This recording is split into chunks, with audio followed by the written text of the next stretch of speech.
Hello, everyone, and welcome. Paula asked me to mention a couple of more events that are going on in conjunction with SMSU, in case you're interested. One of them is this Saturday here at 12:30. Hi, Mary Jean. Our guest director for our first spring show is Tom Wolt. Tom was here many, many years ago directing for us. He's been at Simpson College and he was the chair at USD for a while, but he's in town directing One Man, Two Governors for us. And part of his thesis work many years ago was about Garland Wright, who was the artistic director at the Guthrie for many, many years, and he kind of became fascinated with him. And if you know anything about Garland Wright, he was kind of an odd guy. And so he's written a book about Garland Wright and about his directing ability, or approach to directing, called Painting the Stage with People, which is how Garland Wright kind of viewed the stage, that he would put these people in places and create these kind of pictures with these people as part of his painting. So he'll be here this Saturday at 12:30, and then he'll be on campus at the William Whipple Gallery next Tuesday, a week from today, at noon. So if you want to come and take a look at that, that would be great.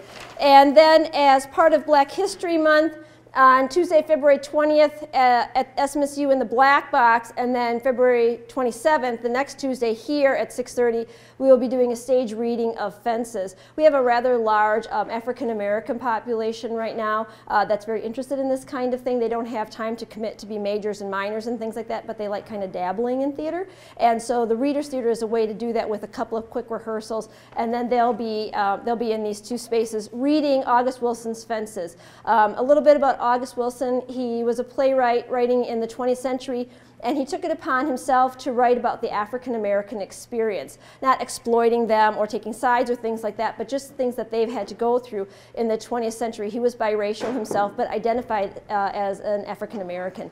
And he wrote a play set in each decade of the 20th century, and Fences takes place in the 1950s, and is about a garbage collector named Troy, who life has kind of passed him by. He wanted to be a professional baseball player, and life happened instead. And this is the story of as he nears the end of his life. So if you're interested in that, that's coming up in February again as part of Black History Month. Hi, Maggie. So today I'm here to talk about clothing from the Reformation, as my pastor sits in the back row, no pressure. So, so maybe I'll just opt out, because apparently we have a Reformation expert and a pastor. So see ya. No, talk amongst yourselves.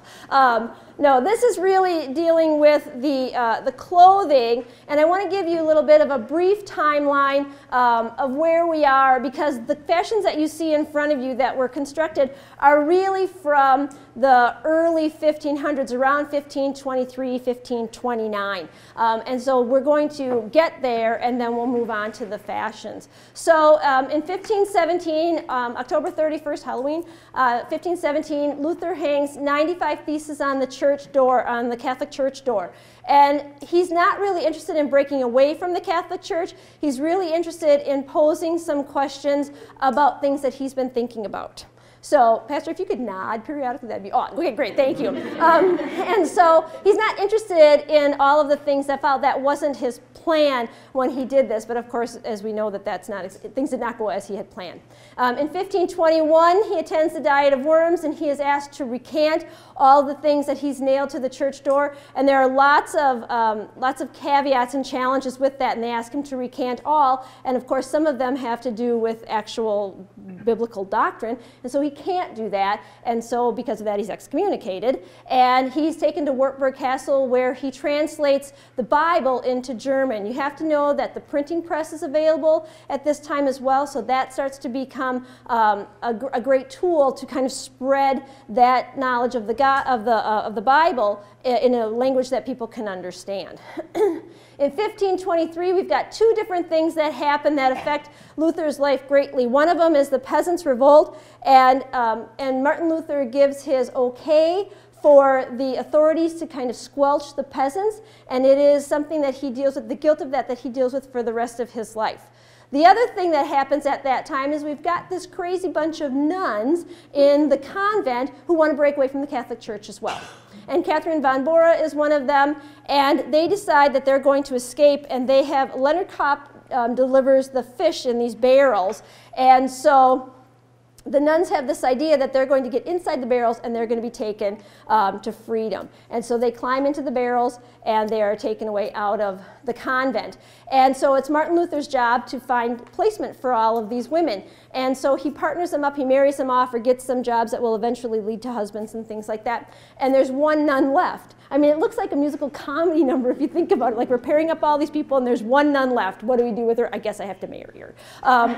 And she would not really have anybody else. She had said that she wanted to marry him, and he had tried to marry her off to other people, and she kept saying no. And as we all know, ladies, you know, sometimes men have to be told over and over. And he finally realized he should marry her, and so he did. So in 1525, they were married, and they were married, had many children, were married for a long time. And so that's kind of where we are after this bit of the Reformation. You know, we celebrate the 500th anniversary of the Reformation, but the Reformation didn't just happen on that day. It took a long time for this process to kind of go.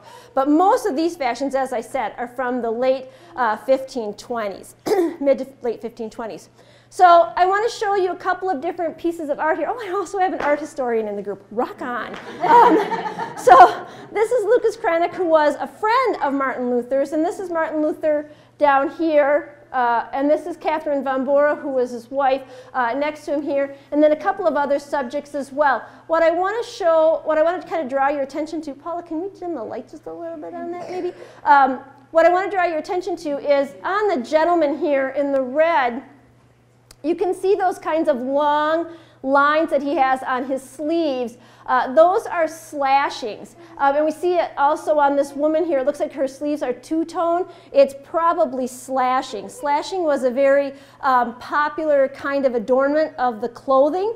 And so they would take the fabric and actually they would sew around it and then they would slash it so that their sleeves could come through. And I have a couple of examples of it on these garments here. This one is probably the most prolific, this gown at the end here. And this is how, I have the patterns over there that I made these from so you can take a look at them. But this is what they would do. They could be in any kind of geometric shape or whatever. And then the sleeve, if you look on the inside, it's just lining. But then this is supposed to look like there's this fancy shirt that's underneath it. But really, it's just the sleeve. If we were to do this in the theater, when I was making this, I was very confused. I mean, I knew what it was supposed to look like, but I was confused as to why they were doing it like this, because this is how they would practically have done it. And you can see that white shirt kind of poking out behind those slits.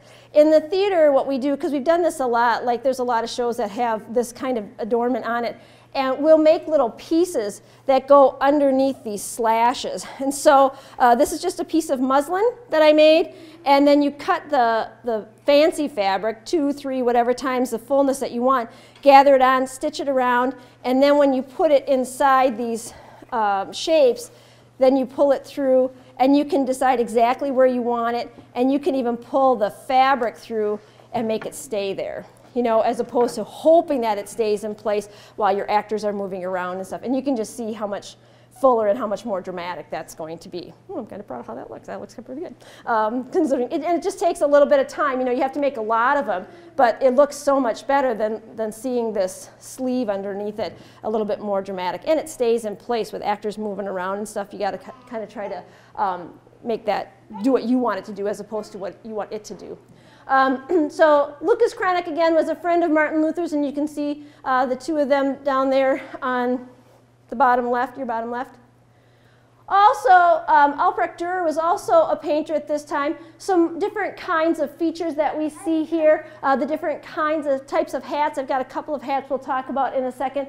And variations on necklines. We only have a couple of different kinds of garments, but there's lots of variation in those. Different necklines, different sleeve styles, what the sleeves can do, and all those kinds of things. But we've got just this kind of, it's a pork pie hat here in the middle, and he's got this brown gown on, and then we've got more of a boater style with that flat, basically it's a big beret on the gentleman to your left. Over here you see, I put this on here because this might be a painting or a sketch that maybe some of you are familiar with that was done by Albrecht Dürer. And then above the praying hands, this is a smaller section of a larger painting, but I put it on here because that is Albrecht Dürer in the black with the long hair. He painted himself into the painting, which I thought was really fun. I said this during the lunch presentation today, and so I thought I should probably make good on it. So whenever I teach costume history and design, I'm always excited about talking about Albrechter because I think he's probably the most handsome man I've ever seen. And I know he was real at one time, he was alive at one time. And people were laughing at me, so I thought I should put a picture in so people knew why. That's him. Okay, I graduated from high school in 1985. This is a very good-looking man to me.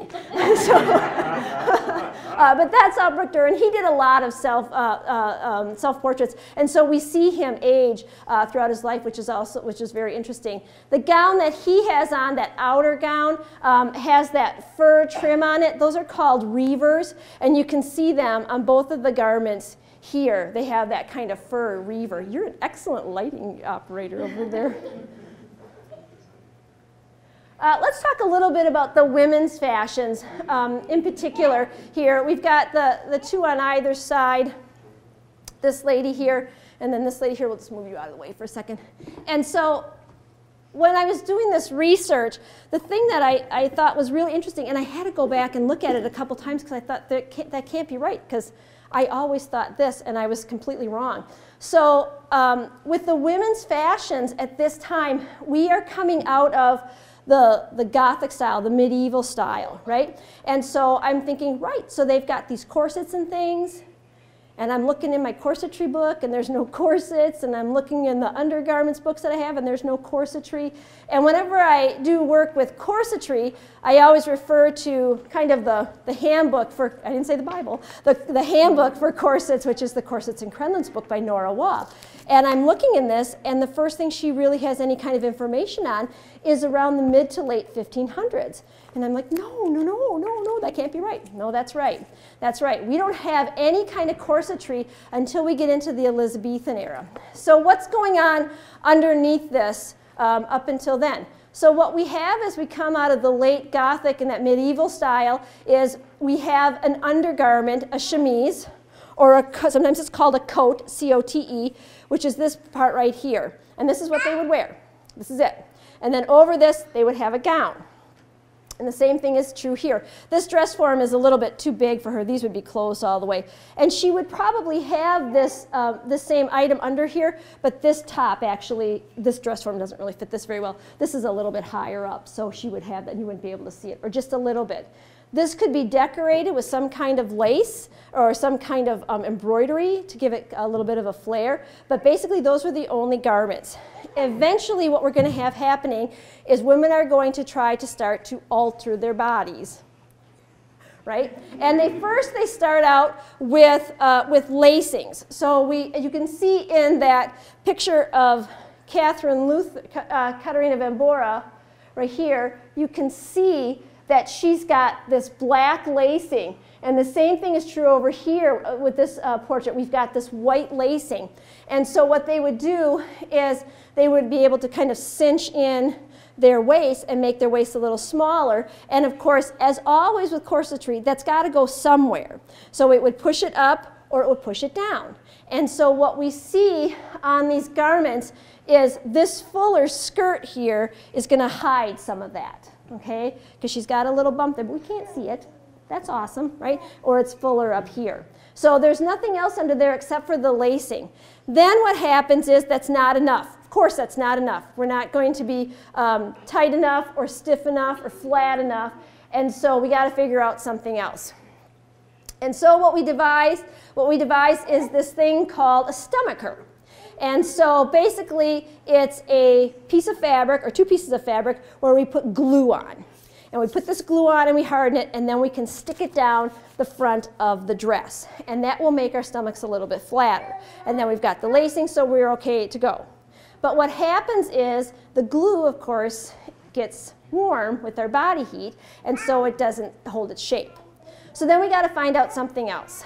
And so eventually what we come upon is wood or whalebone. And that would be a busk. And it would be the same kind of thing. It would fit into a pocket that was on the top of the dress. And we would just slide that in and keep our tummies flat. Okay, and it goes through a couple of different phases, and depending on what you, which book you're reading, it might be called something different. At one point, it was called A Pair of Bodies. It was called a Bodies, and basically, it's just a kind of another evolution of the corset. I have this iron corset here because that's been something of a trivia question. You know, when were women wearing iron corsets? When did they have these iron corsets? And we know that this exists. This is from a museum, but it was never worn by women. It was either a piece of art or a prototype for something, or it might have been something medicinal that people were wearing, but they never wore it as everyday wear. Now that's not to say that eventually we don't get to something kind of like this, and if any of you know anything about corsetry, corsetry is really damaging to women's bodies because it takes the organs that are supposed to be like this and it makes them go like that for a long time, you know, and that's really bad for women, and that's why we had fainting couches in the Victorian era and things like that, because women couldn't get enough air in their lungs because their lungs were like this, and they need to be like that. So that's what we have with the women's fashions, and so this is, and you can take a look at the patterns when we're done. I'll talk about the patterns in a little bit, but basically what we've got is just a gown, and I don't want to do this in front of my pastor. I don't want to undo this. Oh my gosh, I'm totally red here. So on the okay, well, here we go. So on the inside of this is the cartridge pleating for the skirt, and it's all done by hand. And so you create this figure 8 shape on this side, and then they're sewn on the bottom and the top of each pleat. You can't do this by the machine. Cannot do it on the machine. It has to be done by hand.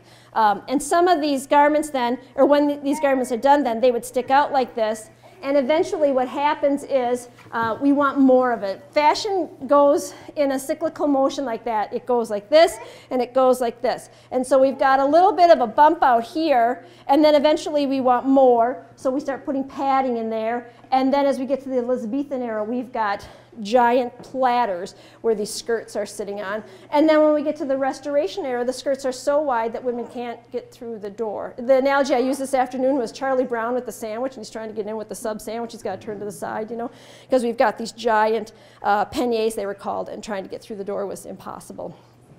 And so that all has to be done by hand. You know, most of this stuff is done, I mean, it's all done by hand.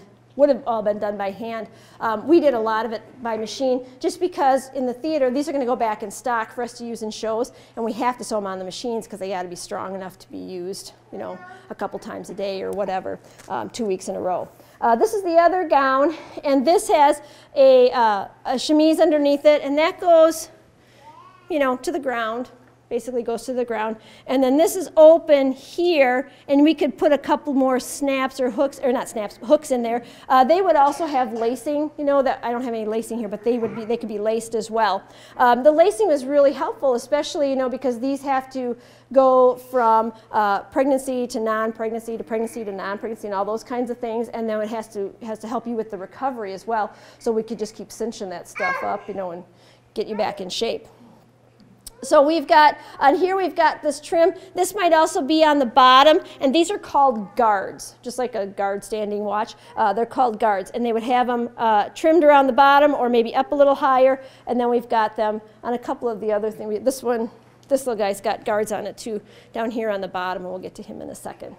So those are the ladies, and we'll talk a little bit more about the fabric. I want to show you the patterns that I used. The patterns are period patterns that I bought online. I used to drape a lot of stuff, but period patterns they just keep getting better and better, which is really helpful to me. But this is one of them that I use. These are both, the men's and women's are both period patterns. And then the hats was a different company that I used. But these, you can take a look at these, but these were so fascinating to work with. And for any of you who sew, I would ask you to take these apart. One of the things that I thought was really interesting is inside of them, they have like all of the instructions are on this little newspaper print, and there's no rhyme or reason to them. One side has the instructions on them, and then the other side has all this little like historical information. Super fun, and great photos and things like that. The other thing that was really strange about this is all of these dress patterns are on the same pattern piece. So if there was any modification in the sleeve, it's still just one piece. So you have to keep folding your pattern to make sure you've got the right pattern and the right size. And so it was really tricky to try to keep the patterns nice. And that's not how they would have typically been. This is how they were for this. And so you can see this is the dress, this is the salmon color dress over there, and then this is the tan dress that's in the middle.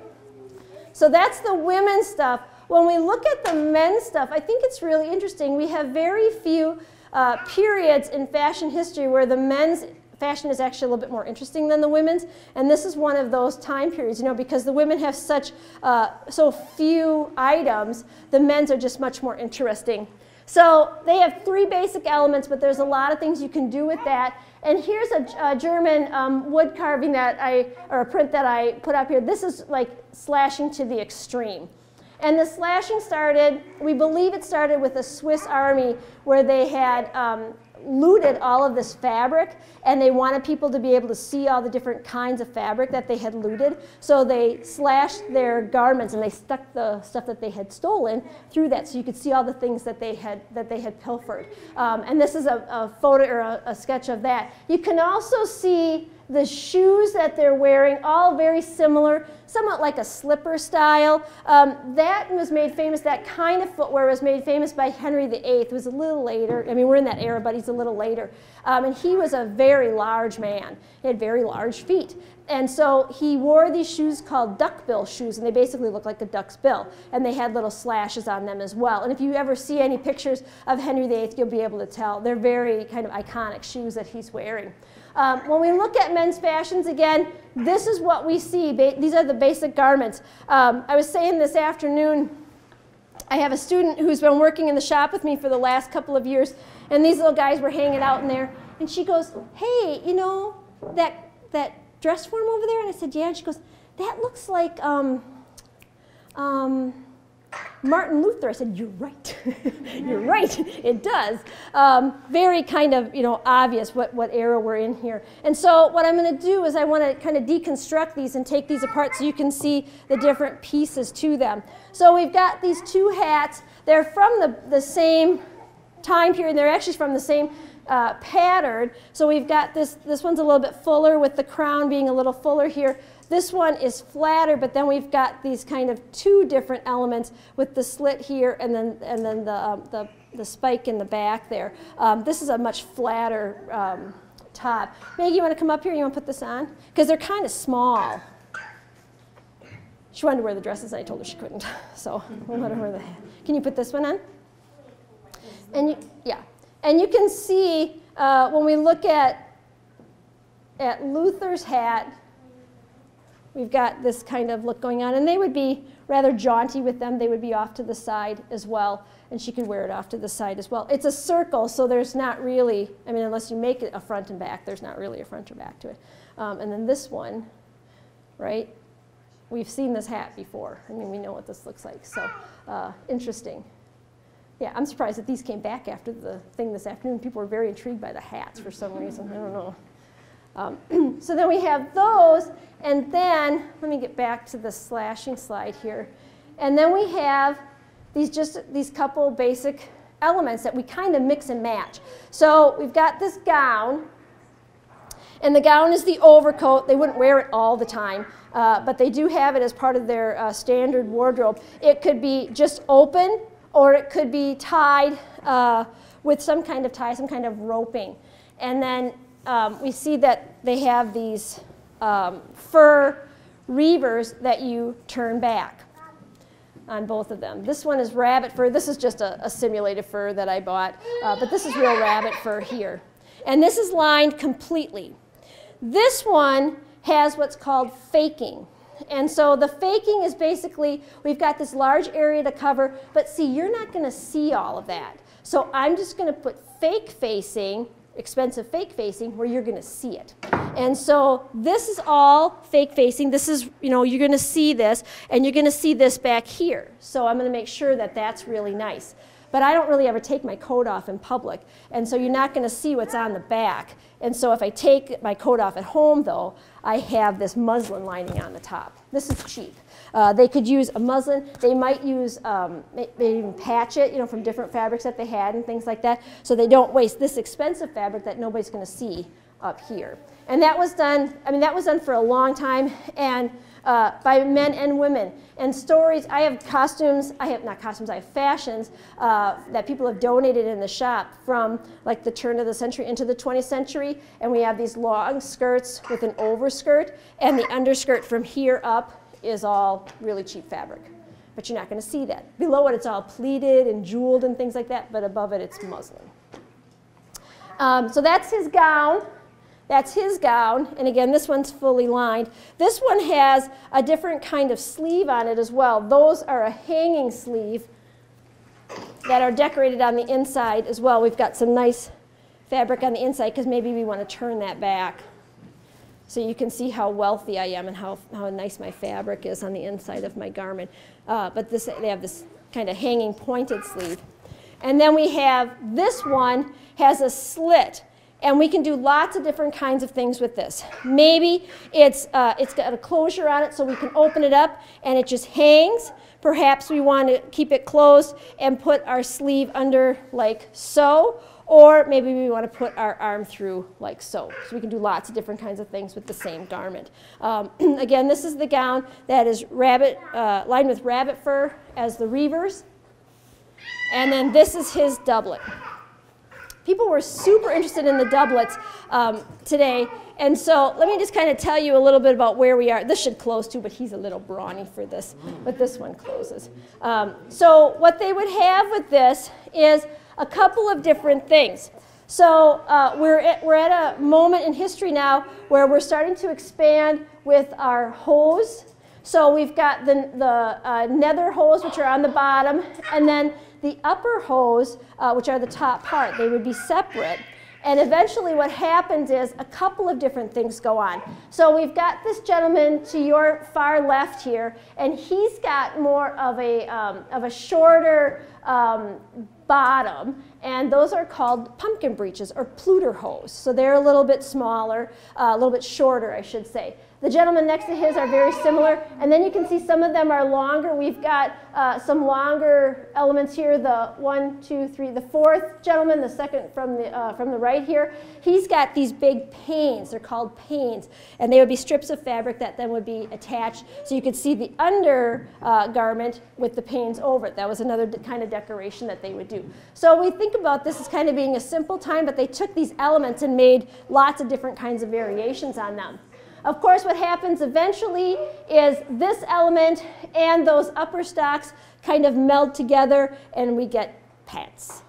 But we're not quite there yet. We don't have pants. We also, with the stockings, with the upper hose, they are woven in a piece, so they're kind of baggy. We're going to get knit stuff in a couple of years, but they're kind of baggy, and then they're attached at the waist with a cod piece. So you can see that there's a cod piece on all of these gentlemen, and sometimes they would enhance them if they felt the need.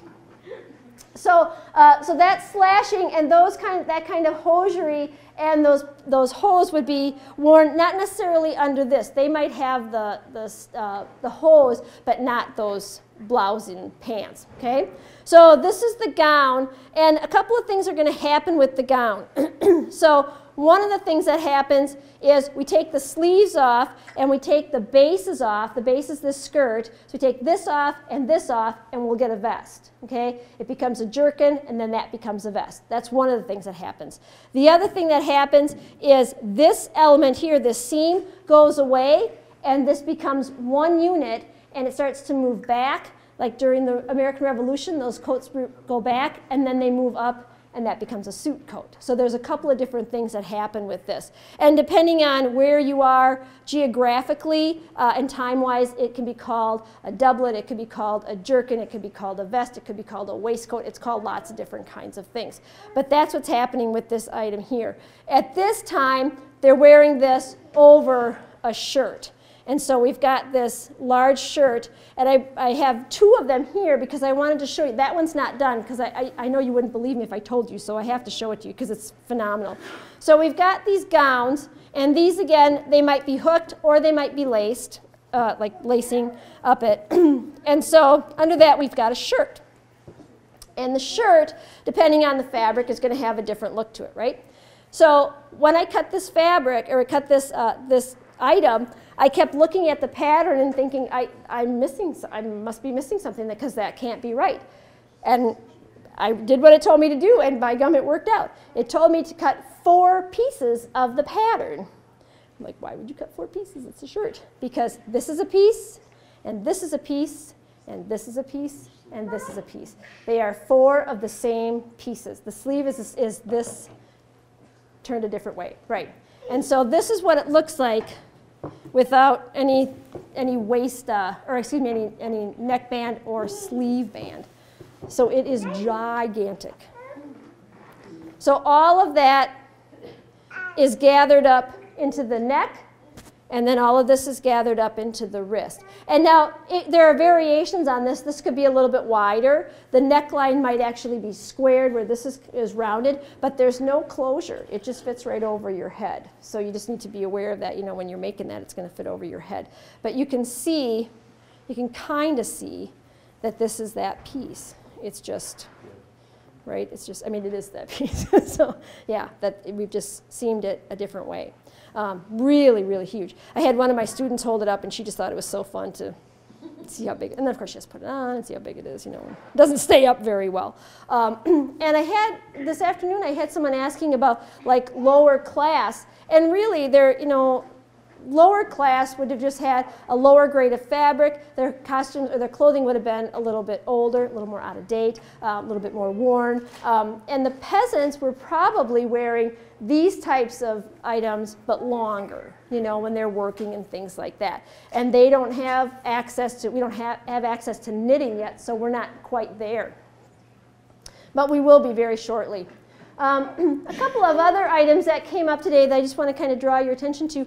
One of them is the fabrics and trims that were used. Wool and linen were the primary uses, or primary fabrics that were used, and then fur, as you can see as well. We're talking about Germany, though. This is where these this is where I got the inspiration for this, because there's other patterns. If you're looking at some place like Italy or Spain, the patterns are different. The people, you know, they're dressing differently.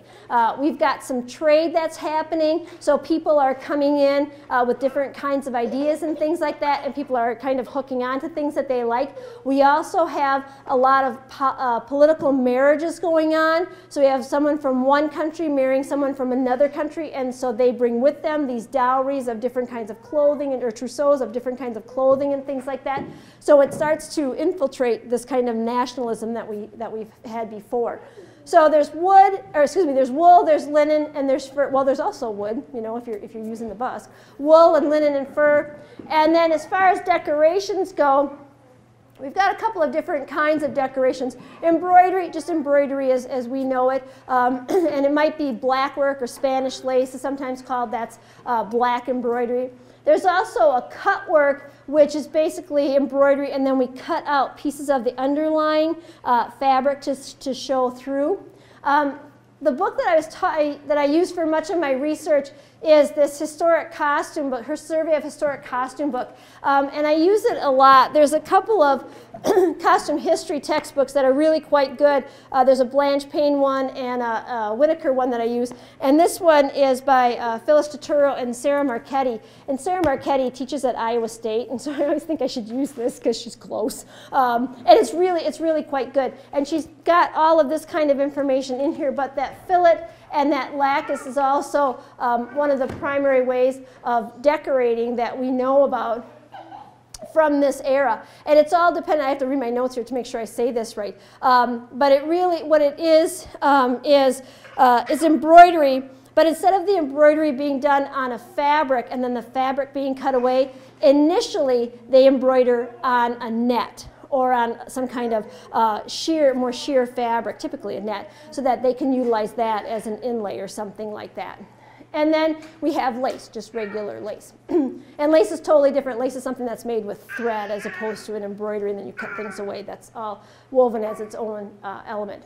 A couple of other advancements that we get that are going to help the fashions move forward is this treadle-powered spinning wheel, and it has a bobbin flyer that it goes along with it, and it just makes spinning material, spinning wool and yarn and things like that go much quicker. And so as we get these advancements, what happens is then people are allowed to kind of have more access to things and to change their minds on things. I was talking today about how I think sometimes we have a hard time wrapping our heads around, like, oh, she had like 7 of these dresses. No, she probably had 2.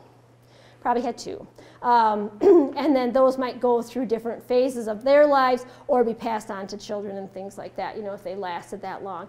And then there's also hand knitting that we get in the mid to late 1500s, and that really changes things because now the stockings can be knit to more sculpting to the body, which is really, really helpful, of course. I have a couple of different websites that I pulled. I don't know if this will work when I pull them up, but today someone was asking about the actual stitching and the sewing and what they would use and things like that. And so I was kind of curious about things like just like pins. Did they have pins? And they did have pins, and they've actually had pins since about the 12th century. Let me see if this works. Ooh, I need internet. Paula? MLCL public? Oh, yeah. Books to read. I didn't even think about doing that, sorry. Does anybody have any questions so far? I have a quick one, yeah. Sheila. Yeah. So lapels on men's jackets, are they just long remnants of They're reavers. They are. Yeah. They're reavers. Yeah. You can see when you look at these kinds of things, you can see the different elements, you know, popping up and advancing for sure. Yeah. Sheila, yeah. I gather that women could get dressed on their own. Yeah, and need assistance like right. they would have in the Victorian era. Right, and I think that we think of this as being something more like the Civil War, and it just wasn't. They didn't have those kinds of challenges. Now, the slashing on the arms, were they wearing sarks with just really poofy arms, or were they having those? Say that again. Were they wearing sarks or chemises with very poofy arms? Or were yeah, I mean they would be wearing items like this where they would actually have to pull the things through, but you know it doesn't stay. Yeah. You know, so they would have to constantly be maneuvering them. Did they ever sew in the piece on the inside? Not that I know of. They were sewn in the sleeve, but they weren't sewn in the holes. Okay. Yeah. This isn't showing up. Well, Sheila, I've seen some costumes from the Renaissance in which the different parts of the gown were actually laced to one another. Sure, yeah, with the hose, that's how they are. And eventually what happens is with the jacket here, with this doublet, you're going to see that the bases, which is the skirt part, become separate. And so we have to tie this on to something. We have to tie this piece onto something, and so we'll tie it onto an item that's underneath here, or there'll be different pieces. The stomacher can go over this. If you look at pictures of Henry VIII, he's got all this different stuff going on because he's got like a doublet with a jerkin, and he's got his cape, so he's got all these different pieces that go on, but they would all be tied. I mean, they don't have zippers or buttons or anything like that. They would all be tied together. All of the hose are tied one to another. The codpiece is tied to that. Yep, that would all be a series of ties or lacings underneath there. Yeah. What I'm afraid is it wants you to switch from this to this, and I'm afraid I'm going to lose. Yeah, let's lose this. How do I do that? So go back to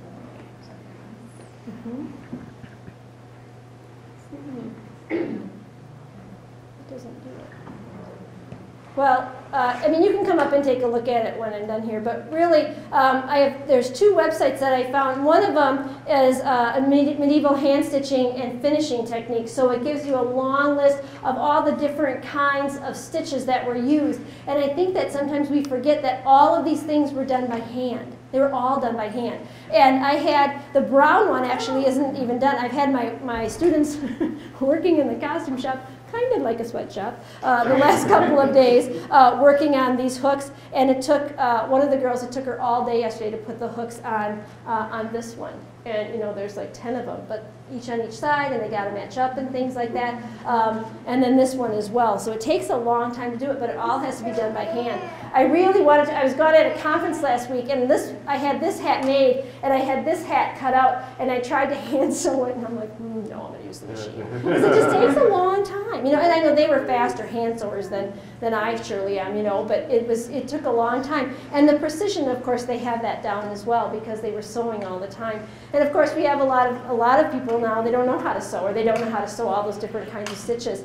But that website that I have, and like I said, you're welcome to come up and take a look at it, is all these different kinds of stitches, because they were making decorative elements. If they had any kind of lacing holes and things like that, they would have to make all those holes and stitch around all those holes as well. We didn't have a grommet machine that would, you know, punch that grommet in. We were making all of them by hand.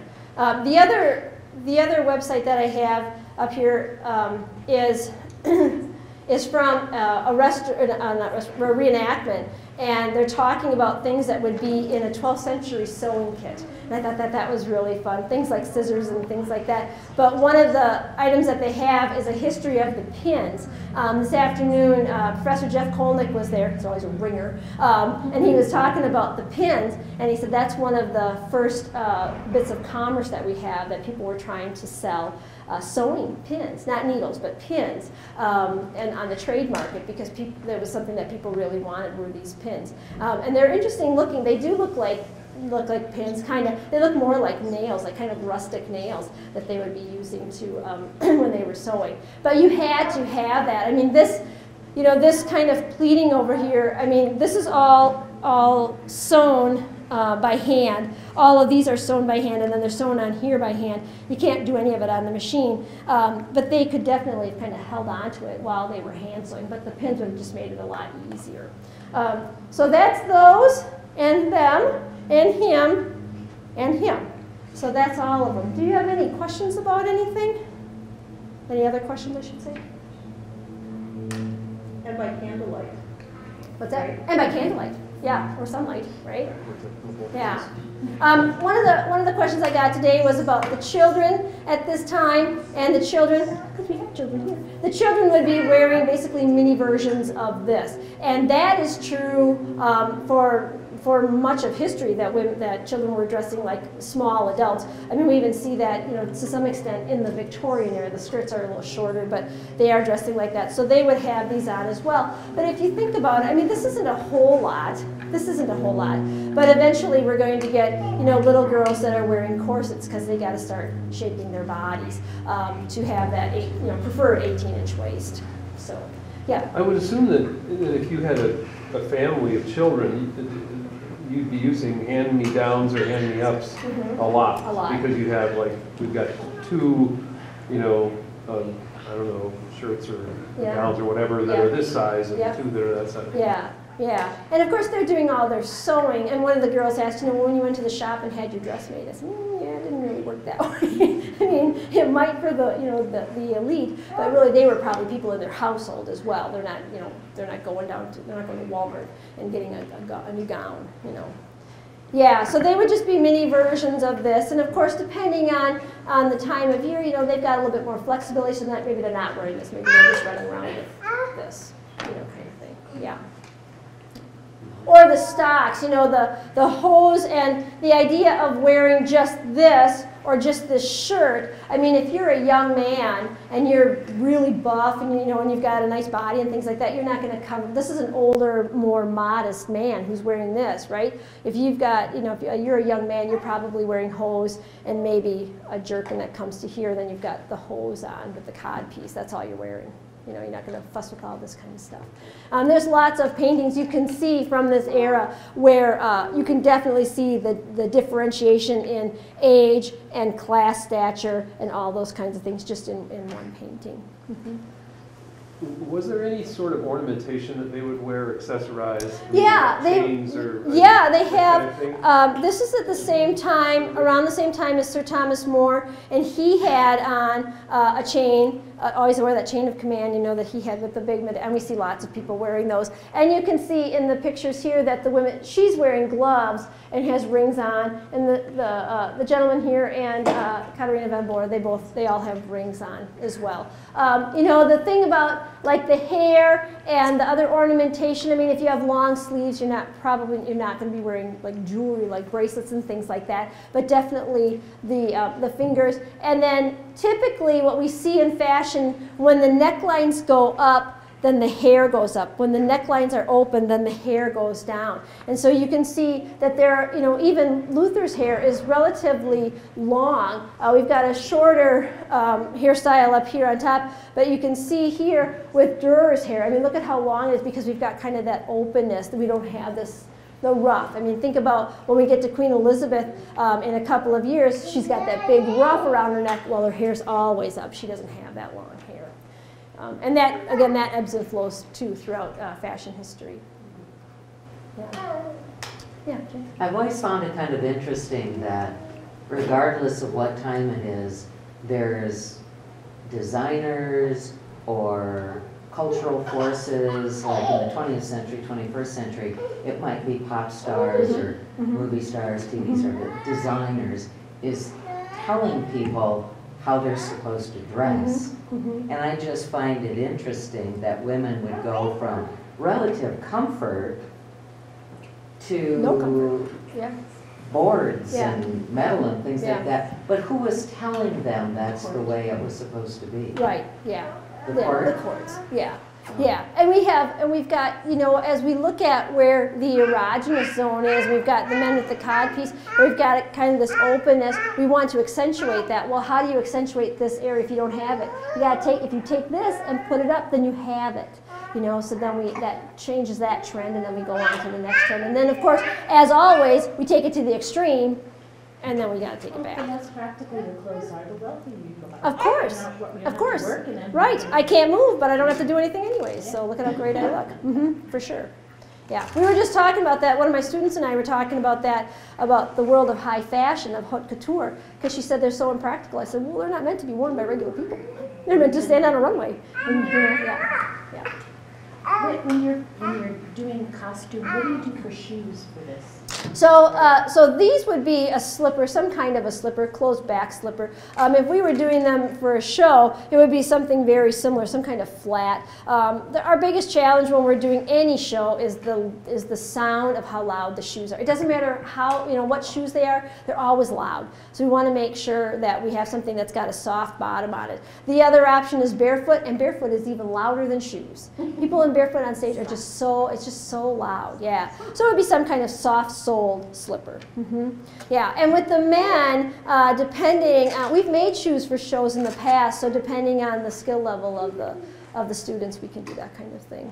I just thought in that famous portrait, one day, his shoe is so long. So long and just wide, yeah. So it kind of depends on, you know, how far we want to push that kind of thing. You know, we tell our students a lot that we're not doing a documentary, but we do definitely want to give a flavor for the period. And someone stepping into this garment would definitely feel different than wearing their sweatpants and sneakers that they wore to rehearsal every day. You know, it just makes you feel differently. I'm really intrigued by not just the silhouette of the dress, but the weight of it, you know, because they're not wearing, this is all they have. They're not wearing any kind of corsetry or anything that they can set that on. This isn't on your hips yet. It's not sitting on your hips and resting there. It literally is like hanging down on you. And a lot of paintings that you see from this era, a lot of the women are holding up their skirts because they were meant to be longer than floor length. They were meant to be kind of trailing behind them. Yeah. Help with the street cleaning, I guess. You know, Any other questions? This might not be a fair question, but it's because it gets to the historical context of it. But, I would assume there wasn't a great deal of, like, you know, trade, so that they were buying fabric that was kind of produced locally most of the time. Yeah, woven locally, yeah. Yeah, and so then when you get those kinds of advancements, you know, like that treadle where they can do that quickly, I mean, relatively quickly. Yeah. That really helps with the commerce Faster too. than a drop spindle. Right. No, and knitting. I mean, we think about knitting. Well, it hasn't always been around. You know, that stuff hasn't always been available, and especially not mass, you know, to the masses and things like that. Yes, Sarah? Lisi would like to know where you buy fabric. Okay, so sometimes I go up to Wilmer. There's a fabric and textile warehouse up there, and I've gone there before. Sometimes I go to Joann's. All the men's stuff I got from the fabric and textile warehouse up in Wilmer. The women's stuff, I actually go to this teeny tiny place in Haywarden, Iowa. Anybody know where Haywarden, Iowa is? There's like hardly a town, but they have an awesome fabric store. They've taken these 2 storefronts and they knocked the walls out between them, and it's a big warehouse of fabric. So you got to kind of look for stuff, but it's really, really great. And what I've found as a challenge is that a lot of the stores carry a lot of quilting fabric, which is great, but you know, you can't use cotton for everything. And so that's one of the places, and it's about 2 hours, so it's a little closer than going up to the cities. I do go to S.R. Harris up in the cities from time to time, and I really do like it, but it's a trek. You know, it's a whole day and then some, you know, to do that. So going to Haywarden, Iowa is awesome. And there's nothing else to distract me because there's nothing there. But you have to bring cash because the cafe closes at 2 and they don't take checks. So, but the egg salad is delicious. Any other questions? So you have a sense of how long these gowns took you to create? I did this in 2 weeks. Yeah, we were gone last week. With the sewing machine. With this, right? Let's just put that disclaimer. Yeah, I think I made this one first, and then like I try to cut them out. Typically, it's easier to cut them out and then sew them as opposed to cutting and sewing because the cutting is what takes the long time. These went together relatively fast because there's nothing really fancy about them. I mean, this where is it? This down here. I made this garment and. It's not really a great feat, but I made it this morning because it is literally 6 pieces that are sewn together on the shoulders and on the sides, and I put the sleeves on. That was it. So it didn't take that long at all. And these two, this hand sewing is what takes so long, but putting the pieces together, this took a long time, and but the garment itself didn't take any time at all. And I didn't put the hooks on, so that didn't take me any time. So the slash. I'm sorry. Yeah. Go ahead. But the slashing is now is there like satin stitching around all those holes? Like a huge buttonhole. Yeah. So What I did is I just machine sewed them in because that's what it told me to do. If I could do it again, I wouldn't do that. I would put these pieces in instead and make it a closure because this feels to me like this is just going to wear out too fast. Yeah. And this is all machine sewn, but they could definitely do it by hand as well. And they would have done it by hand. Yeah, back in the 1500s, they would have done it by hand. Right. I can't imagine sewing a buttonhole, all that satin stitching by hand. Everything. And all the, like if you think about all the lacing, like that one woman, she had that complicated amount of lacing here, and those are all lacing holes on the side. You have to, all those eyelets are by hand. Yeah. I will say having sewn buttonholes of similar size, on the front there's like 20 of them. Once you get the stitch, it goes relatively quickly. You just have to dedicate yourself to getting them done. Sure, yeah. Well, and if they were making things to have them, it's different than I got to make it because I got to get it done. Right. You know, well, and they were making it, and they expected it to last 20 And that's years. what they did. I mean, they weren't having to rush off and do, they didn't have to go work at Walmart. They were just sewing. Walmart, giving Walmart a bad rap. But they just had to do that, Anybody else? When did silk become an option? Well, we don't have silk yet because we don't have that trade going on. So I don't know when silk came to Germany. I don't really know when they had that. Really, what their two main items were wool and linen. And they could do a lot with the linen. I mean, you could dye it and things like that, so they weren't looking at that. And I would assume it came from the upper class and then eventually discarded and came to the lower classes. But I don't know. I mean, I don't know when it came to Germany, because that's isolated, and that was isolated for a long time. Oh, what'd you say? You were mentioning scissors, so how long were scissors around before that? Yeah, well, we have them in the 12th century. We know that they're there already. We know that in Egypt and in Greece they had opportunities for pins. I mean, so they have, you know, they have the ability to sharpen things, because we know that in ancient Greece they had fibulae, so they had all of the closures and things like that. When I was in Sweden over the summer, Vikings had scissors. Had scissors. Yeah. Yeah. So I think it just, you know, just kind of depended on which cult that got together, because it was available to them for sure. Yeah. And that makes things a lot. I mean, just those kinds of rudimentary things make things very easy. Yeah, much easier. Yeah. Anybody else? Yeah, Jay. Well, now I really will embarrass you. Make you brag on yourself. Oh. Some of us know, but not everybody knows. Tell your audience about the wonderful honor you I'm received. going to kill you. And you can now, because I'm not your boss anymore. Yeah, that's right. That's right. Well, I have a very good friend named Sean Bird, who is part of an organization that I belong to called the Kennedy Center American College Theater Festival. And every year they choose 2 people from the region to honor with a gold medallion. And he has been a very good friend to us, to my family. He was here a couple of years ago. He directed a show for us. And we just fell in love with him. And he really has taken to our family. And he wrote a letter in I guess, praise or thankfulness for things that I've done for the organization. And so when we were in Des Moines last week, I got the gold medallion, which is super embarrassing because I am very German and very Lutheran, and to talk about myself is really, really painful. But it's done now, so I'm not talking about it anymore. But it was very nice, and my family came down, you know, and so it's nice because I go to that festival every year. Every year, I've gone for the last 20 years, and now my family knows the people that I talk about that are, you know, extension of our family. So it was very nice. Yeah, very nice. So nice folks there. Nice folks here. How did your students do? Well, they did really, really well. They went to a lot of stuff. Jenna Miller, who is one of our students, she's a costumer, but she got an award for stage managing for Hamlet last fall. And Mike Lenz, who's our TD, got an award for playing live guitar for the same show. And then Dylan Baxendall, who is a student, an SMSU student, but in a partnership that we do with Normandale, also received a stage manager award. So we did okay. Yeah, lots of people doing lots of things. Jordan's here, and he was there plunking around at all the different kinds of stuff. So it's a great week of doing lots of different kinds of workshops on lots of different kinds of things, puppetry and makeup and, you know, dance and stage combat and all that kind of stuff. So it's not a bad week for us, for sure. And 1,500 theater majors, you know, for a week. It's awesome. Lots of hugging and crying, you know, as we do, you know, and singing show tunes. So, yeah. Anybody else? Great, thank you. And take a look at all this stuff here.